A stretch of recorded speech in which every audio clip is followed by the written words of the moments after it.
Bonjour! Donc, dans cette vidéo, on va voir la régularisation de l'amortissement. La première chose quand on fait des régularisations, c'est qu'on essaie de suivre une méthodologie assez courante, toujours la même, pour se familiariser avec les régularisations. La première chose, c'est se rappeler l'opération de base. Donc, l'opération de base, ici, dans les amortissements, ça va être l'achat de l'immobilisation. Ensuite, on réfléchit, est-ce que l'opération de base, elle est correcte ou il faut que je change quelque chose?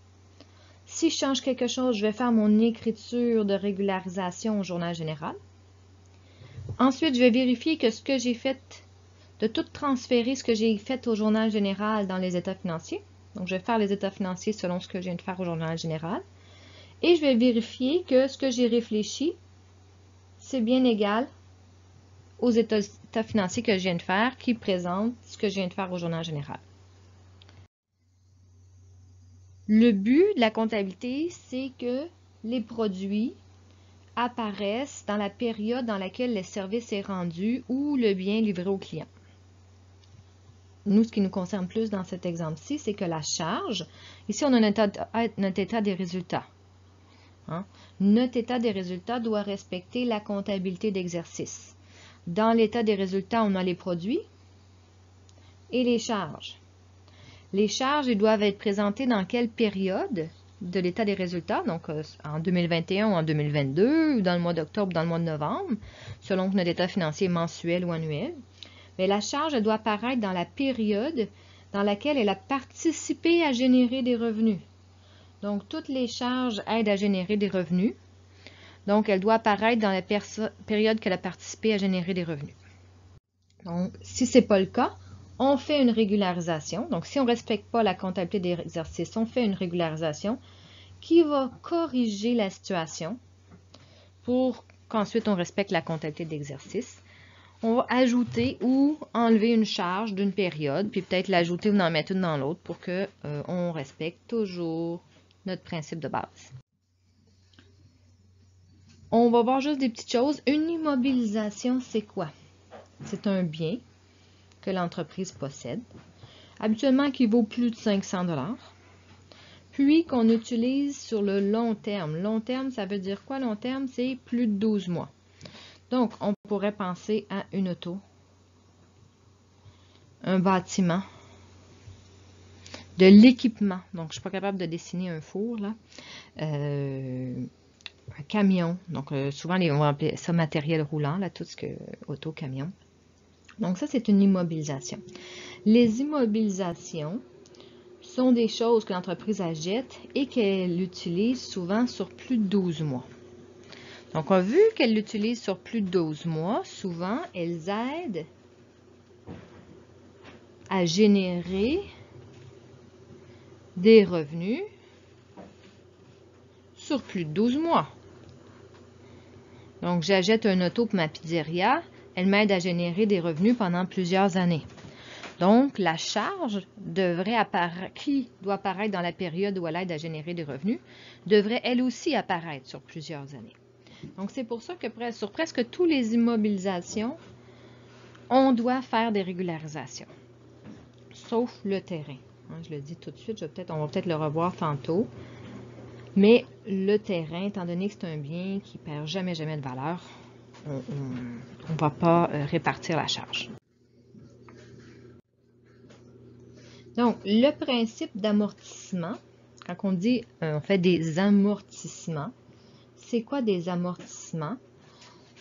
C'est que quand on achète le bien, notre immobilisation de tantôt qu'on parlait, l'auto et tout ça, on met le montant, le coût au complet, le coût total est mis dans l'actif.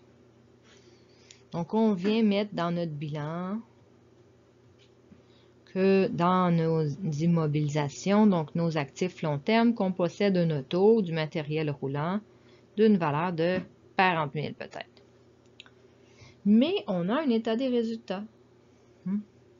Et ce qu'on veut, c'est que la charge, parce que finalement, l'auto, elle nous a coûté 40 000. Le coût de l'auto, c'est 40 000. Pourquoi que quand on la jette, on le met dans l'actif? Parce qu'on sait qu'on va la posséder pour longtemps, donc on le met dans l'actif, mais ce qu'on veut vraiment, c'est que le 40 000 y aille dans les charges, comme toute autre dépense, hein, comme une dépense de restaurant. Sauf qu'au lieu d'aller dans les charges dans la période où je la jette, on veut qu'il aille dans les charges dans la période où il nous aide à générer des revenus, donc c'est-à-dire sur plusieurs années.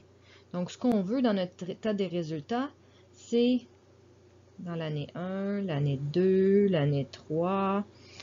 Donc, avoir un montant dans nos charges, du coût de l'auto dans l'année 1, un montant dans l'année 2, un montant dans l'année 3. Donc, le principe d'amortissement, c'est quoi? Lors de l'achat, on met la valeur au complet dans l'actif.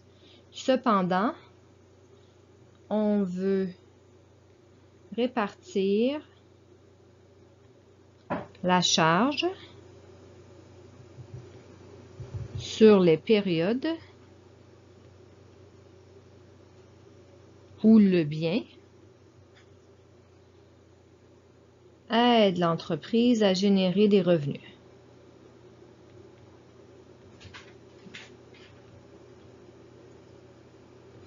Donc, c'est ça, amortir une immobilisation, c'est répartir la charge sur plusieurs périodes. Puis, quand on répartit la charge, en même temps, on va faire diminuer la valeur d'un actif. Donc, si, par exemple, à l'année 1, je dis je vais mettre une charge de 10 000 $ ici.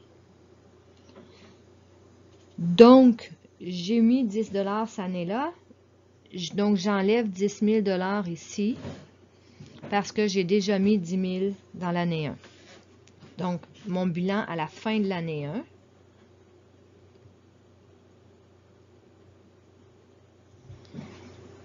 il va indiquer le montant que je l'ai acheté moins le montant que j'ai passé en charge dans l'année 1. Donc, on a amorti l'actif. Ça veut dire qu'on a diminué sa valeur dans nos actifs qu'on possède. Maintenant, on va juste notre bilan va montrer qu'on possède un actif qui a une valeur moindre. Donc, on diminue la valeur de l'actif ici.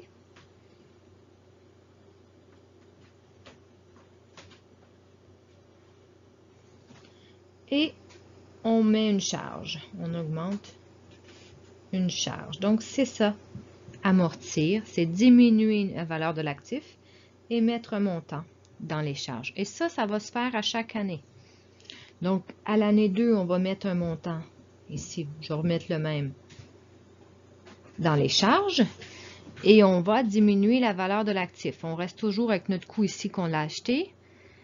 Il a perdu, on est au bilan, donc on garde le 10 000 d'avant. On vient de remettre un autre 10 000, donc on tombe à 20 000. Donc maintenant, notre actif vaut que 20 000 et on a passé un autre 10 000 dans les charges. Donc à chaque fois qu'on amortit un actif, on diminue sa valeur dans l'actif et on passe un montant en charge. Donc ça, c'est notre méthodologie, mais avec principalement avec notre exemple d'amortissement. On l'a déjà vu tantôt. Donc on va faire un exemple ici. Vous allez voir peut-être d'où j'ai pris mon 10 000 là, dans l'exemple. Donc, on y va ici. Mon énoncé dit qu'on achète une automobile au coût de 20 000 $. Je vais mettre 30 000 parce que dans mon exemple, ça va être mieux avec 30 000. Le 1er janvier 2021 et j'utilise l'automobile pendant 3 ans. Donc, mon opération de base, c'est mon opération d'achat.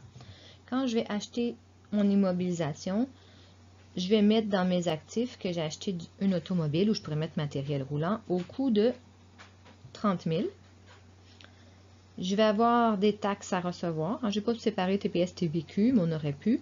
Là, le montant ici aurait changé un petit peu et on va dire je paye comptant, donc mon encaisse diminue. L'exemple ne changerait pas si j'avais payé à crédit. Ça serait le même exemple parce que amortir, c'est qu'on amortit la valeur dans nos actifs. Donc, l'amortissement n'a rien à voir avec le mode de paiement de l'achat initial. Donc, on a fini l'opération de base au journal général. Là, on va aller faire notre réflexion. Donc, il y a plusieurs étapes à notre réflexion. Dans notre réflexion, la première chose qu'on va faire, c'est qu'on va se dire, bon, ben là, présentement, ce que je viens de faire, c'est que je viens de mettre que je possède une auto de 30 000. Donc, dans mon bilan, en 2021, maintenant, dans mon compte automobile, j'ai mis que je possède une auto d'une valeur de 30 000 $. Donc, est-ce que c'est ça que je veux? Est-ce que je veux qu'il reste 30 000 l'année prochaine, 30 000 en 2023? Non, pas vraiment, parce que mon auto a perd de la valeur. Il faut que je le présente à mon bilan. Puis aussi, c'est une dépense, une auto. Donc, je dois le passer en charge, mais pas toute la première année, pas tout le montant de 30 000 en 2021. On va trouver quel montant que je mets en 2021, en 2022, en 2023. Donc, il y a deux différentes méthodes de calculer l'amortissement. Là, aujourd'hui, on va calculer la méthode linéaire. Fait que la méthode d'amortissement nous aide à savoir quel montant je passe en charge. Le principe est toujours le même. Je mets un montant dans les charges puis je diminue la valeur de mon actif. Mais pour déterminer quel montant on passe dans les charges, on a trois méthodes. Puis, donc là, aujourd'hui, on va voir la méthode linéaire.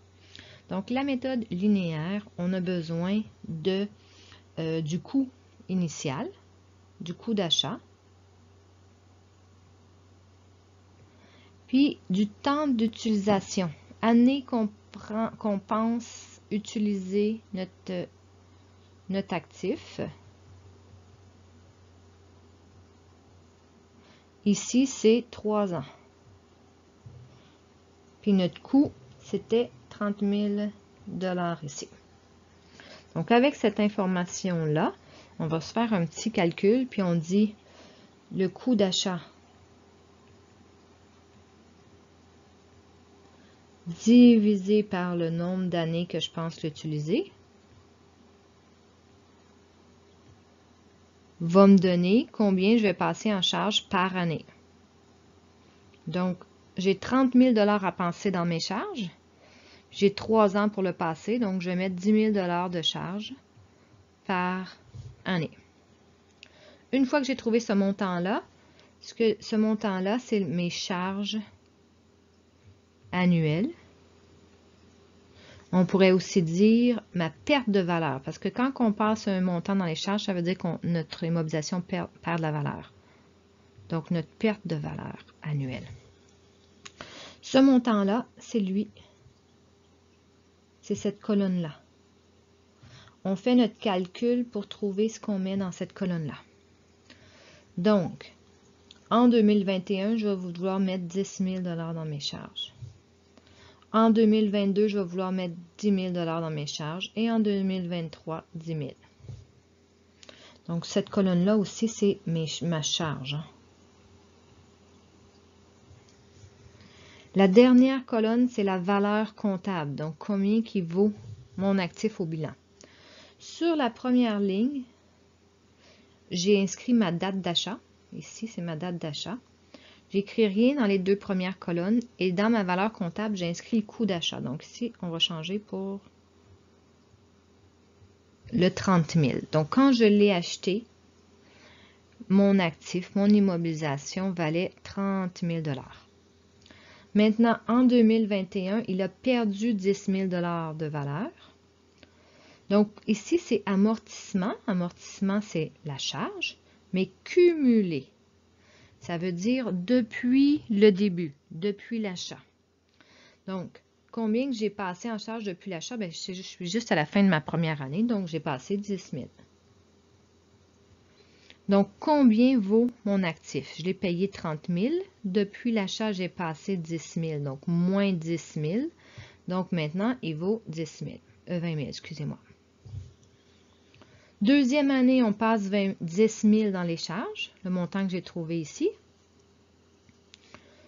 Combien j'ai passé en charge depuis le début? Bien, j'avais déjà passé 10 000, plus le 10 000 de cette année va me donner 20 000 dans mes charges depuis le début ou 20 000 de perte de valeur depuis l'achat. Donc, combien il vaut mon immobilisation maintenant? Bien, il vaut, je l'ai payé 30 000. Depuis le début, il a perdu 20 000. Je vais mettre K pour 1000. Donc, il vaut 10 000 à la fin de l'année 2022. En 2023, il perd encore 10 000. Combien il a perdu depuis le début? Il avait perdu déjà 20 000 plus un autre, donc il a perdu 30 000 depuis le début.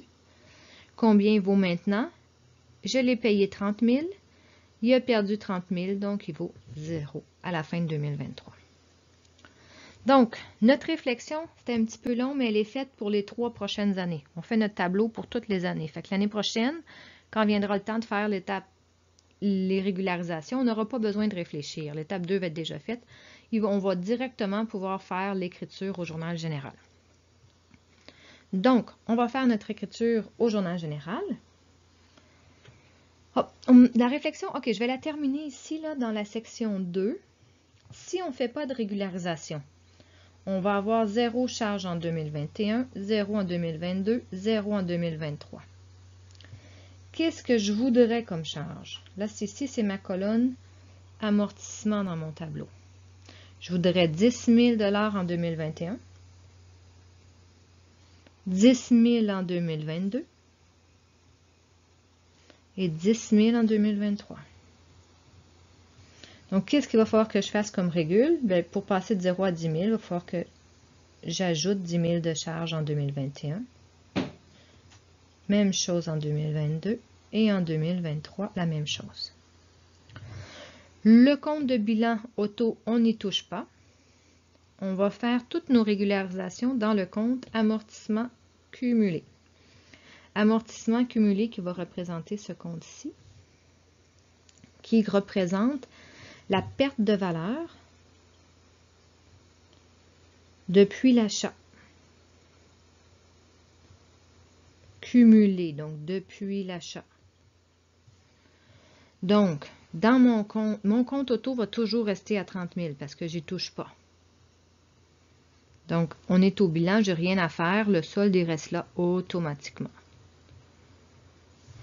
Maintenant, le compte amortissement cumulé qui est juste en dessous, si je ne fais pas de régule, il va commencer à 0. À la fin de 2021, j'aimerais ça qu'il soit à 10 000 $. Parce que mon auto a perdu 10 000 $ depuis le début à la fin 2021. Donc, ce compte-là, je voudrais qu'il soit à 10 000. Donc, je vais faire une régularisation pour l'augmenter de 10 000. Le compte amortissement cumulé, si je ne fais rien, il va commencer avec le solde précédent, 10 000. Mais à la fin 2022, je voudrais qu'il soit à 20 000. Donc, qu'est-ce que je vais faire? Je vais l'augmenter de 10 000. Oups, là, excusez-moi. Même chose, le solde précédent est toujours reporté parce qu'on est au bilan. Et à la fin 2023, je veux qu'il soit égal à 30 000. Donc, il va falloir que j'ajoute 10 000 $ à ce compte-là pour qu'il passe à 30 000.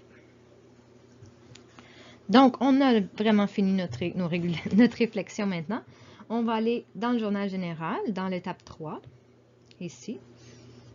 L'étape 3, écriture au journal général de régularisation. Donc, notre première régularisation,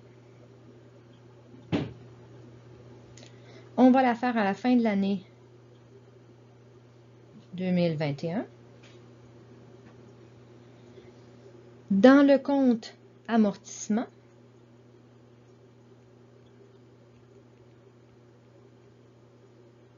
on va dire tiret auto, qui est un compte de charge, et on veut augmenter mes charges de 10 000. Et le compte amortissement cumulé, là ici je vais juste mettre AM, on va aussi l'appeler tiret auto, qui est un compte d'actifs, mais ce compte-là fait diminuer. Le compte amortissement cumulé fait diminuer la valeur de mon automobile dans mes états financiers. Donc, on veut faire diminuer la valeur de nos actifs de 10 000. Donc, on a fait notre première écriture de 2021. Donc, on peut continuer, puis faire notre écriture au 31 décembre 2022. Et c'est toujours la même écriture parce que dans un amortissement, on veut mettre une charge et réduire la valeur de l'actif. C'est l'objectif de faire l'écriture d'amortissement. La charge qu'on veut mettre en 2022, c'est 10 000. Et on veut réduire la valeur de 10 000 $ en 2022. Les comptes utilisés, c'est toujours le compte amortissement, le nom de notre actif, et amortissement cumulé, je vais mettre A pour retour, le nom de notre actif. Et ensuite, on peut faire 2023, toujours la même chose. Mettre une charge, diminuer la valeur de notre actif. On a 10 000 $ dans les deux.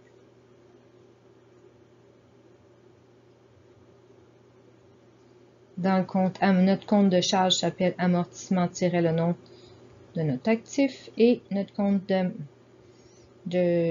d'actif amortissement cumulé-le nom de notre actif. Là, et on va aller, on a fait notre écriture au journal général, on va aller à l'étape 4. On va faire nos états financiers ici dans la section du bas avec l'information de notre journal général. Donc, on a notre compte automobile, je vais le mettre ici. Dans le compte automobile, on a mis 30 000 en 2021, puis on n'a rien mis d'autre, donc il reste pareil. Je vais faire une séparation ici. Ensuite, le compte amortissement. En 2021, dans le compte amortissement, on a mis 10 000. En 2022, dans le compte amortissement, on a 10 000. On ne reporte pas l'année précédente, hein, parce qu'on est dans l'état des résultats, c'est que la période en cours, que du 1er janvier au 31 décembre 2022. Et dans l'année 2023, dans le compte amortissement, on a mis une charge de 10 000. Donc là, si on fait l'étape 5, valider que ce qu'on voulait dans notre réflexion est égal à ce qu'on vient de faire. Ce que je viens de faire dans mon journal général, c'est que j'ai mis 10 000 de charges à chaque année. Et ce que je voulais, c'était 10 000, 10 000, 10 000. C'est pareil, c'est pareil, c'est pareil. Super! J'aurais dû faire égal comme ça, là. Égal, égal. Maintenant, dans le compte amortissement cumulé, en 2021, on a réduit la valeur de l'actif de 10 000. Donc, notre compte amortissement cumulé, c'est un compte d'actifs, mais qui est au moins. Donc, on a mis moins 10 000 dans le compte amortissement cumulé. En faisant augmenter le compte amortissement cumulé, il réduit la valeur de nos actifs. Et c'est un compte de contrepartie qu'on appelle.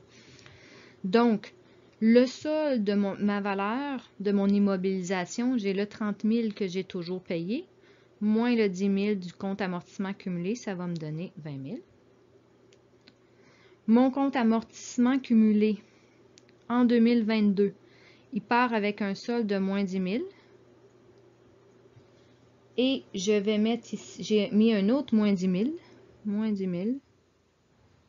Donc, il me donne moins 20 000.